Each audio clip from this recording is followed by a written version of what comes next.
Balik informasi lainnya, Saudara, teror terhadap pembicara dan panitia diskusi tentang pemecatan presiden ditinjau dari sistem tata negara masih menuai perdebatan. Yayasan Lembaga Bantuan Hukum Indonesia YLBHI menilai teror sebagai bentuk ancaman terhadap demokrasi di pemerintahan saat ini.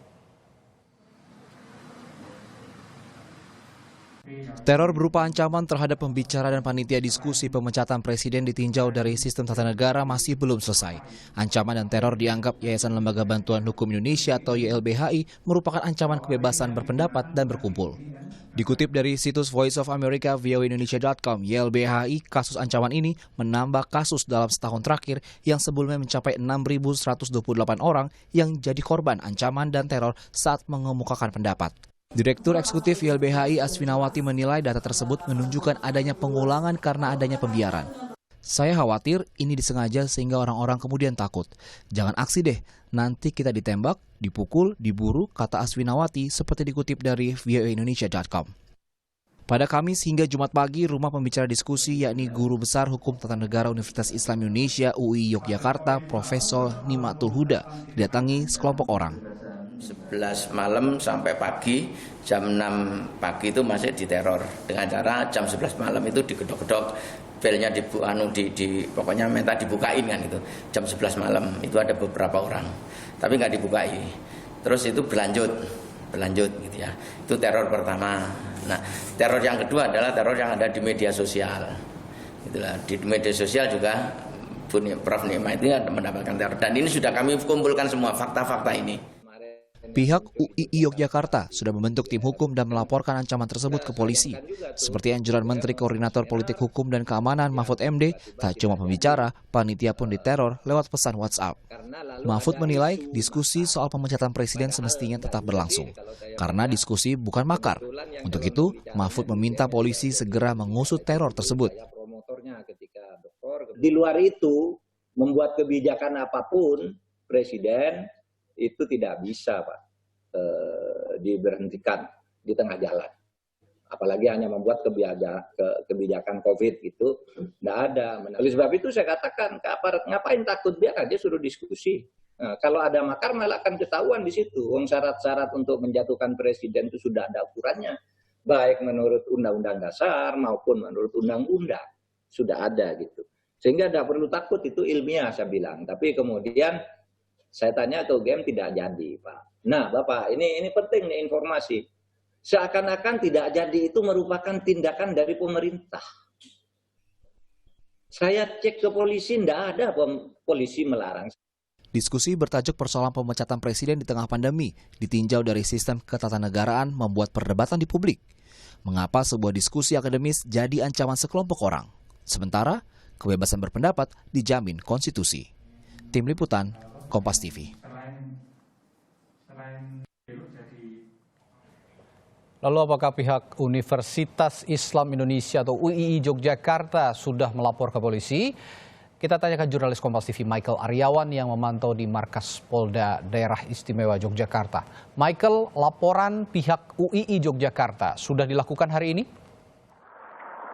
Ya, selamat siang Radi dan saudara. Sejak resmi menyatakan akan melaporkan kasus ini ke pihak kepolisian pada sebuah konferensi pers pada Sabtu kemarin, hingga Senin siang ini kami melaporkan untuk Anda Radi, pihak Universitas Islam Indonesia Yogyakarta belum mendatangi Mapolda Daerah Istimewa Yogyakarta. Dan dari pantauan kami, tadi kami menanyakan ke pihak penjagaan yang berada di Mapolda. Mereka menyatakan memang belum ada tim hukum dari Universitas Islam Indonesia yang datang ke tempat ini.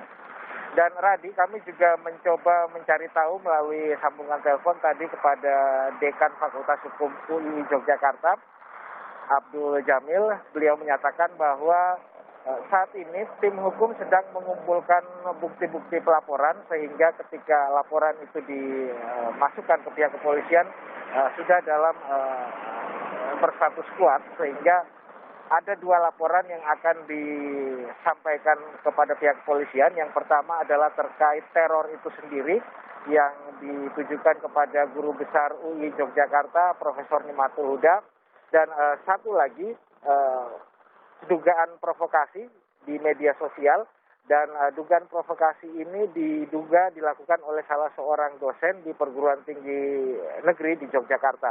Nah, ini yang akan menjadi materi laporan mereka kepada pihak kepolisian sehingga memang untuk melaporkan itu dibutuhkan bukti-bukti yang kuat terlebih dulu, Radi. Baik, Michael, lalu bagaimana dengan pihak panitia dari Universitas Gadjah Mada atau UGM sebagai penyelenggara? Apakah juga ada laporan dari sana?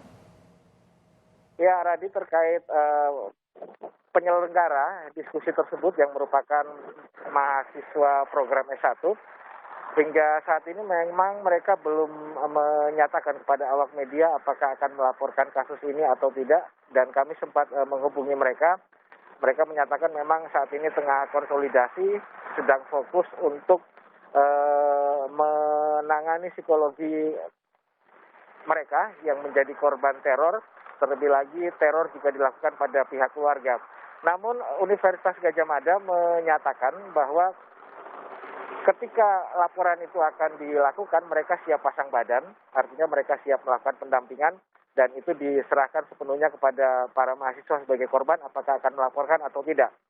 Namun terkait diskusi ini sendiri, Universitas Gadjah Mada juga menyatakan bahwa secara institusi mereka tidak terlibat karena ini diselenggarakan oleh komunitas mahasiswa, yaitu komunitas mahasiswa hukum tata negara.